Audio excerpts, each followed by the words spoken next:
65, 70, 75% of the vote, all in this part of the state. And I think where the game may be won or lost in Pennsylvania is going to be northeast Pennsylvania.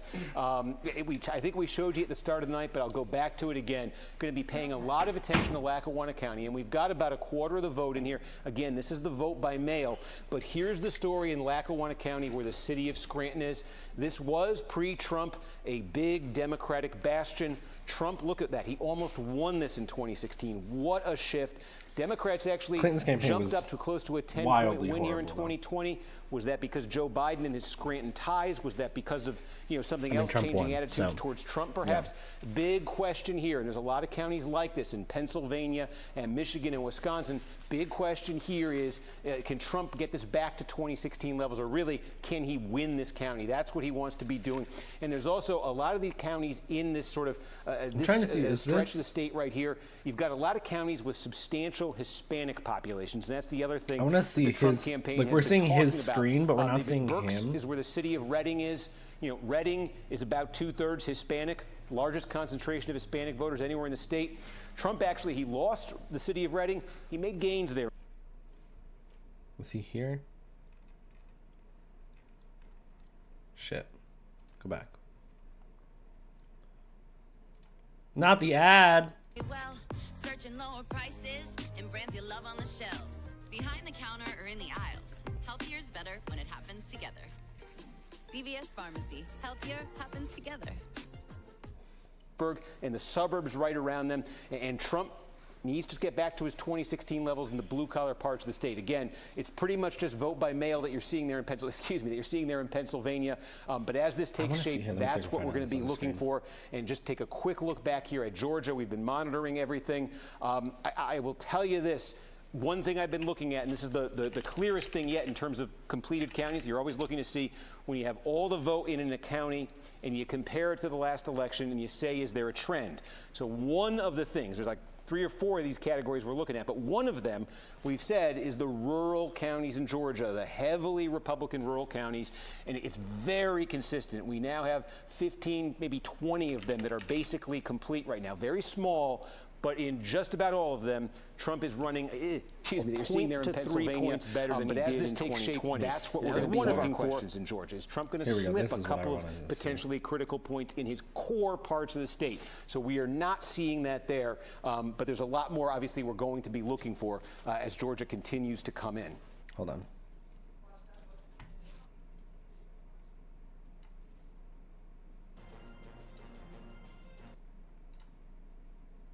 I think we just finished his. The heavily Republican rural counties, and it's very consistent. We now have 15, maybe 20 of them that are basically complete. Please right now. Different here. Hi, Jay. Welcome in. But in just about all of them, Trump is running a point to 3 points better than he did in 2020. And that was one of our questions in Georgia. Is Trump going to slip a couple of potentially critical points in his core parts of the state? So we are not. Hi, Andy. Welcome to Joey. Mailed in ladies yesterday. Do you know how they go about counting it? Because I thought we had until the 12th for it to be counted, but don't they announce it before then? So mail-in ballots, it depends state by state. There are certain states that, I mean, where you guys are,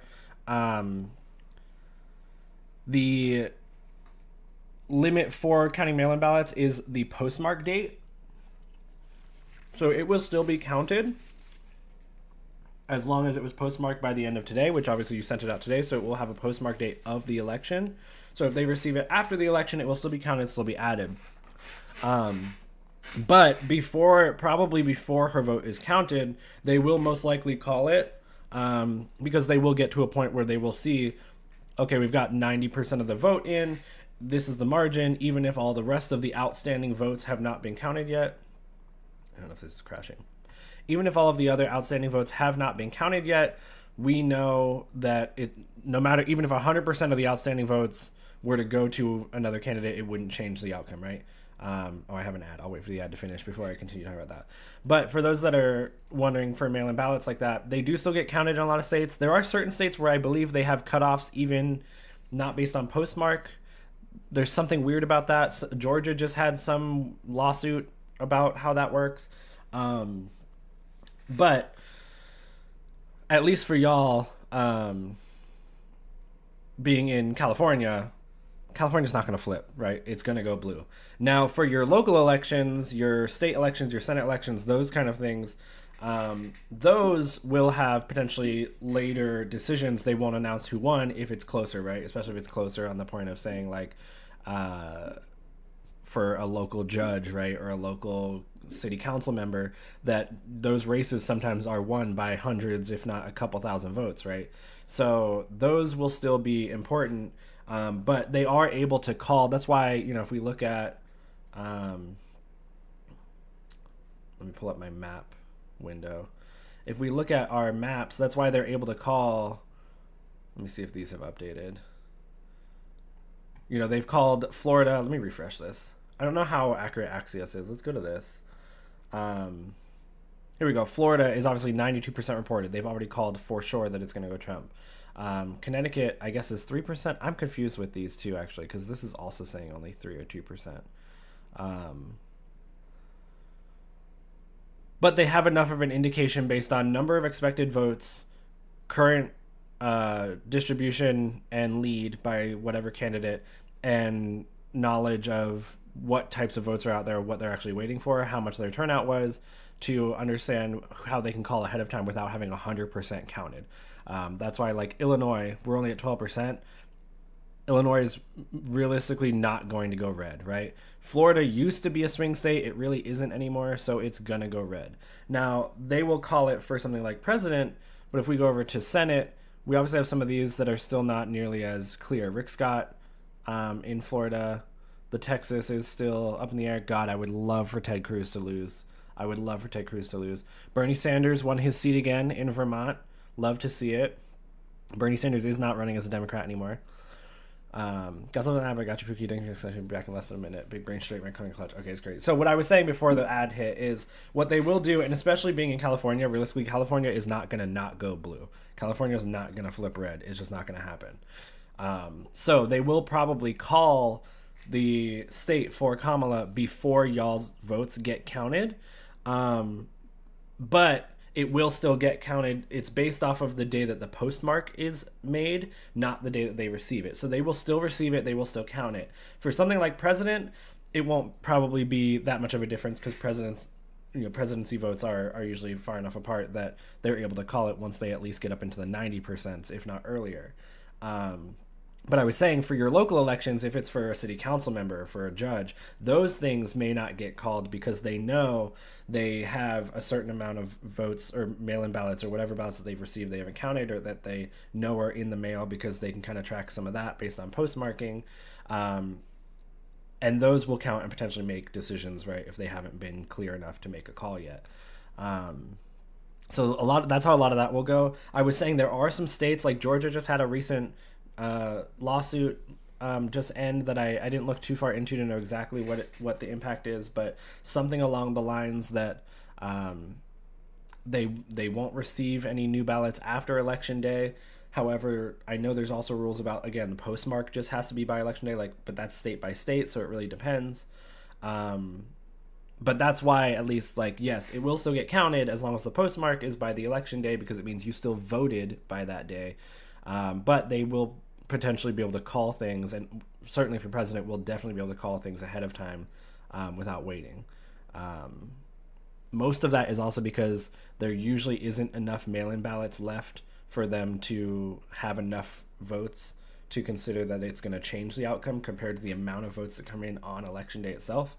If they've gotten so many votes that it doesn't even matter if 100% of the uncounted votes went in one direction or the other, that it wouldn't change the outcome, that's when they can start to make the calls, right, about how it's going, how things are going in different races. Council members and judges, 2 questions. 1, council members are on this election. You vote for judges. We vote for state judges. We don't vote for federal judges. That is also different state by state. So in Illinois, we will vote if there's an empty judge seat. They will run. You will vote for your local judges to take the seat, and then there also is a series of votes where you vote yes or no for sitting judges on if they should be retained. I believe that happens in a lot of other states. I don't know if all states are exactly the same on that. But yeah, for non-federal, non-U.S. federal judges, we do have votes for those. Hi, Taffy. Welcome in. How you doing? Let's do a little refresh here. This is still Senate. Let's go back to President. What did she get recently? Let's go to the 270 as well. Let's see what they're reporting. 44 to 111. Okay, so 270 to win is not reporting Illinois yet. They're not reporting. No, they aren't. Virginia got called. Virginia is official. Well, Virginia is official on 270 to win. It is not official on Associated Press. So that maybe has not been called. These are all showing leaning versus called on Axios. So we can kind of see Missouri is currently leaning, but they only have 5% of the vote in, and I don't expect Missouri to go blue. I also don't even expect Kansas to go blue. Although, I mean, they're getting up to a third of their votes, and it's about a 5-point lead. Maine, Nebraska, and I believe one other state. Maybe it's just Maine and Nebraska. They're interesting with their electoral college votes where they don't all go for one person. They do get split out. So you will probably see a lot of, let's see if any of these maps have it. So you'll see like in certain maps, you'll see it crisscrossed like this here and here. There's other maps that will do it in a different way. How are they doing Maine over here? I don't know if this one is broken out that way or not, but you'll see they have rules by their state that Maine has 4 electoral votes, but I believe they split them by 3 and 1, and Nebraska does something similar. I don't know how many electoral votes. They have 5, and I believe they split them out 3 and 2, or it can go 4 and 1, obviously too, if you know the results are close enough. But other than that, every other state goes 100% of those votes go for whatever candidate wins overall, right? So you'll see that when those come out, especially, like I said, which one was it? Like this one, having the slash where it shows both blue and red. This one means that the majority are going blue, and then the minority of the excess are going red, opposite Nebraska. There was something that made me think of that I wanted to look at. Let me see what we've got over here. This is CBS. Here's Kornacki looking at North Carolina. 90% is in. Did they call North Carolina? Is North Carolina official on a lot of maps? Have they checked that off? Michigan, she's ahead by a good amount. North Carolina is not officially called across the board, but I believe I saw one of the maps called it for her. Let's go ahead and see what CNN is up to. These numbers coming in, so can y'all not see watching that? come in CNN's alongside website RFK blocks Jr. sharing. Both That's of them on the ballot, Jake.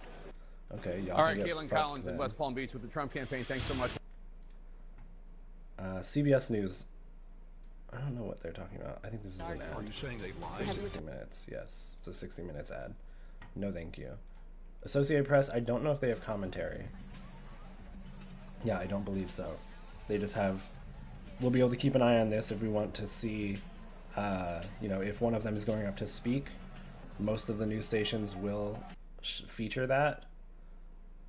Let me find CNN. If I can find CNN.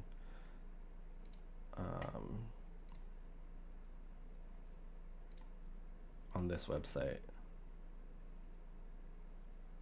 I will do it.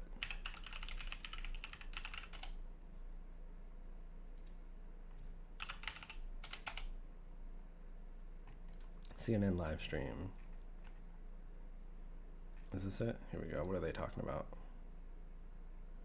Takes time. There has to be signature verification. The ballots have to be cured here in Maricopa County. But something I want to address very quickly, because this is something that's happening right here in Arizona as we watch this clock wind down before polls close, is that there's still long lines at some of the spots that we are watching at some of these vote centers. At Mesa Community College, where we were at, and I'm going to check real quick, it's still an hour long.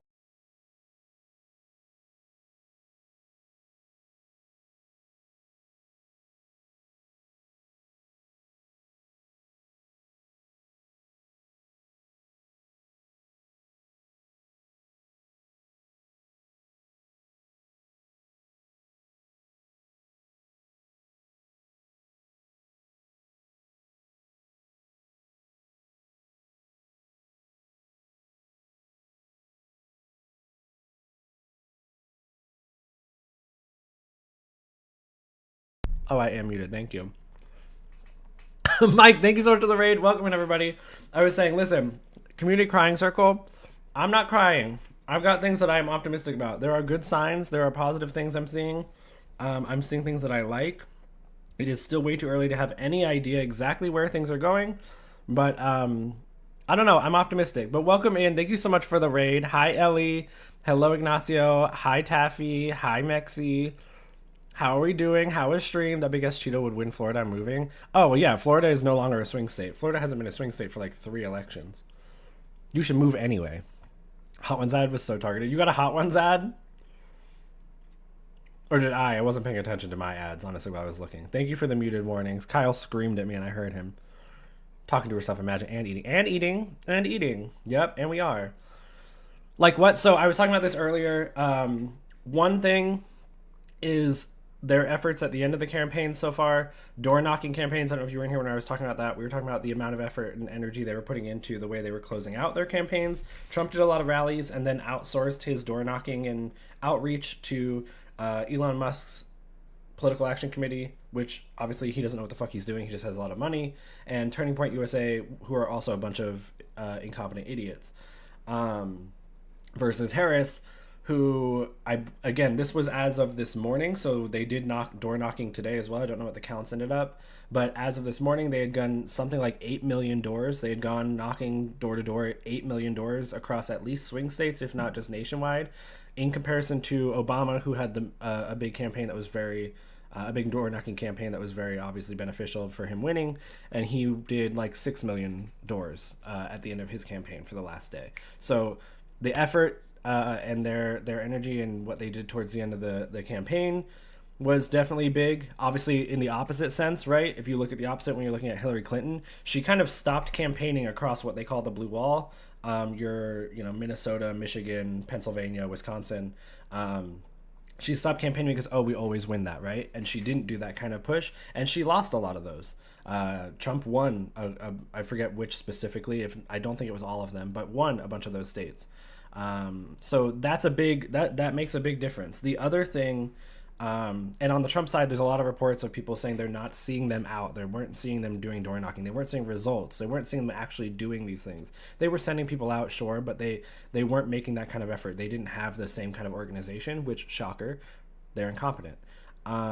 The other side of it is, I was saying earlier, during today and towards even the end of the evening, a lot of Trump campaign officials were calling into radio stations in swing state areas, basically begging but urging men and other key voters that they think are on their side to get out and vote. Stay in line. Don't leave the line.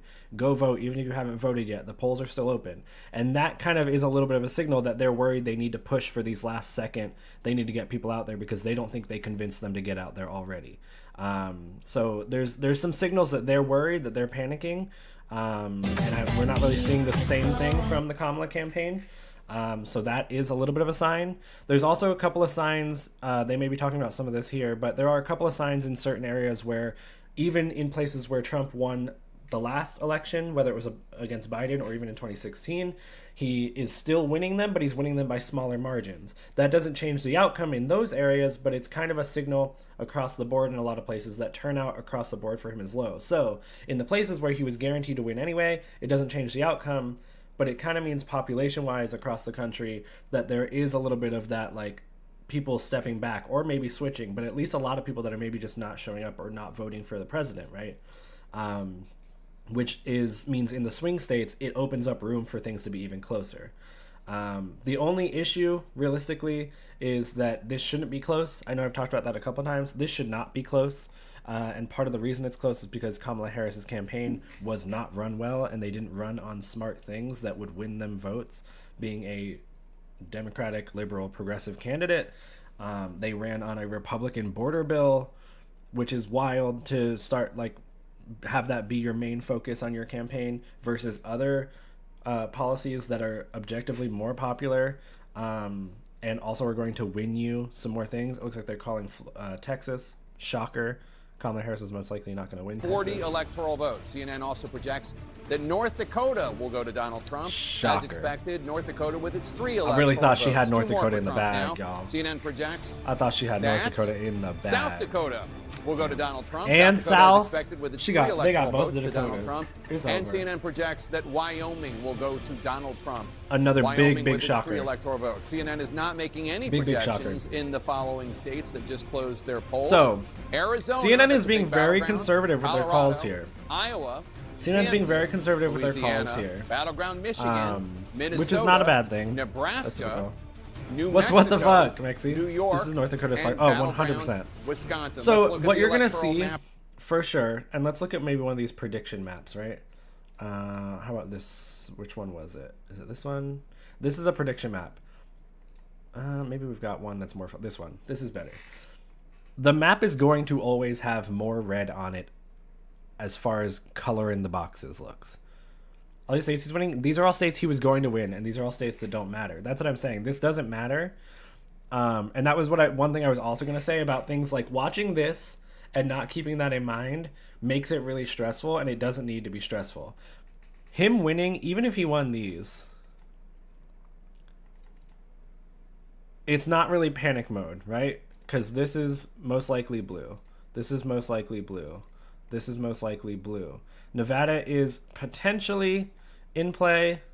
And it looks like, I know a couple of places have already called North Carolina in her favor. I'm going to leave it as leaning instead of guaranteed, but she already wins, right? But that's with, and this is, we'll give him Georgia. Like, it's going to feel stressful because they're going to say, they just called, boom, boom, boom. Those are 3 votes, 3 votes, 3 votes. That combined is not even half of what Pennsylvania is worth, right? So that part of things is not something to get too worried about. Don't get stressed and anxious about that. That's how it's going to go. That's how it always goes. Keep in mind, California is worth 54 electoral votes, and that is going to go for Kamala Harris, right? So they may call net like less states for her, but because the populations are much higher, like she's going to... It's not something to get worried about. He's going to win all of these. He's going to get Utah, Idaho, Montana. He's going to get Louisiana, Arkansas, Oklahoma, Texas, and Florida were both extremely likely and expected. They weren't even considered swing states. She was not campaigning in either of those states as if it was a place that she was going to gain votes. Georgia is one that is potentially swing, but we'll go ahead and say he wins that. Some people are saying Arizona is potential, but I don't think that's as likely. Nevada is also iffy. Even if she doesn't win Nevada, she still gets over 270. So it's not worth, there's no reason to get worried and panic, especially after an announcement like that. None of those are unexpected. So far, he hasn't won anything that anyone thought he wouldn't already win. Right? So that's the big thing to keep in mind. And that's the reason this gets really stressful if you don't try and look at like the overall big picture and number. This is conservative for her. Pennsylvania is extremely likely. Apparently a massive Puerto Rican voter turnout the day of the election was showing up in polls. Michigan, Wisconsin, and Minnesota are also quite likely. Michigan is probably way closer than it should be. Because her Gaza messaging is trash, and Michigan actually has a very large Arab population who, understandably so, find it hard to vote for someone that is involved in the genocide going on in Gaza, and her messaging on it has not been great that she'll do anything better there. But I do still think it's likely that she will still win it anyway. Let's go ahead and... It's already leaning her way. If we look at what's coming in now, that this is saying 9.4% of votes, still not enough votes to really know, but she already has about, a 7-point lead, which is substantial. It's not like a 1% lead. This is also going to be early mail-in ballots mostly in the beginning, so that's why they're not calling it. Pennsylvania, same thing. She has a massive lead right now, like holy shit, a massive lead. It's not going to stay that way. It's going to get closer. He's not going to stay at 36%. But that's why I'm saying, like, don't get worried when we're watching that and they call and they say North Dakota, South Dakota, Kansas, Oklahoma, Wyoming, Montana, Idaho, Utah, all in one. Because it sounds like, oh shit, he just won 7, 8, 9 fucking states. They're not really worth any electoral votes. There's a reason that you don't see Kamala Harris going crazy on rallies in the North Dakota, South Dakota area, right? So not cause to be like worried or stressed or you know, thinking that it's going in a bad direction. I don't want this. Let's see. Pennsylvania is one that we do want to see results on. Let's see what they're talking about. I check in on it just to see if the vote count has gone up. It has not in a while. Still 16%. Same with Hi, Michigan. Blue. Welcome in. How you doing? We're up to Good to see you. 10% here right now. 53 to 45. Again, if there's an 8-point lead in Michigan, then you have a blowout. You expect this to be very close in the end. We're missing a lot, right? Earlier tonight, Grand Rapids was red for Donald Trump. That's Kent County out here. Right now, you see it's almost a tie right there. This is one of the battlegrounds within the battleground. Fiercely, formerly reliably red, now a closely fought suburban area around because Grand of where Rapids. they're Keep an eye on that. But still nothing out of Wayne County, Detroit. Counties I are just drawn? want to come up here to Ingham County. Like visually? This is where Michigan State is. If this ends tonight have to there, take your daily Donald Trump's going to shots. feel very good about his Michigan chances, but we're at 3%. Students here, state capital, government town, should be blue by the end of the night. If it's not, that would tell you something huge. So let's come to where we have more votes in these battlegrounds. Again, I just want to check on Virginia again. This is our surprise at the moment. We're up to 50% of the vote, and you have Donald Trump with a very narrow lead. I did this a moment ago. I just want to do it again for people at home. Most of the outstanding votes, these circles tell you, the larger the circle, the more outstanding votes we're still waiting to be counted. And the color tells you how the vote's coming in so far in that area. So you see a lot of blue up here. How many times did Virginia y'all vote? now has 69 become a blue times. state because of the Washington, D.C. suburbs in Northern Virginia. The places, the counties, within 25, 35 minutes, depending on traffic, drive. So that's out there, plus Richmond and the suburbs That's also around there. helpful We'll to see. know. Donald That's Trump is extremely helpful remarkably data. in play in this state, and this would be, even if it's close, it might tell you something about what's going to happen to its south in North Carolina. They're not twins, but they're very similar, Virginia and North Carolina. North Carolina actually has a higher African-American population. So if you're the vice president, that's part of your base. Here's Donald Trump with a lead, 41% reporting. Again, should the Harris campaign be nervous? Both campaigns will be nervous about battleground North Carolina. It's going to go back and forth. But again, you see, there's still some large pockets of Democratic votes, also some pretty good-sized pockets of Republican votes in a battleground state. This one's going to take a while to sort out, but you see where the outstanding votes are. I didn't get to this last time in Georgia, so let's go down and look at battleground Georgia. I really like that outstanding vote And bring marker. that up here right now. We're up to 68% of the vote in Georgia, and you have 53 to 46. So if you're in the Trump campaign, you're thinking with more than 2/3 of the vote counted, you start to feel good about a lead that big, especially in a state that was 11,700 votes 4 years ago. But let's see what's left out. Where are the outstanding votes? And you see right there All why Atlanta. in the Harris campaign you're nervous. You're checking in with all your field captains and your precinct and your county people, but you see right there, you see those giant circles right there, and another big circle over here. There are still a lot of areas that we know vote disproportionately Democratic. The population where votes are to be yeah, I counted love the in population. Georgia. I also just love want to this come is back and make this one isn't more even just observation population. here. You It's see that those are the votes that haven't been 242,000 counted vote yet. So lead. It is a little after 9 o'clock. Population. It's also most likely all those votes that they still will add to these counts are going to lean blue. Big cities, that makes sense. Big cities are going to take longer to count, and they're also most likely going to lean more blue across the board.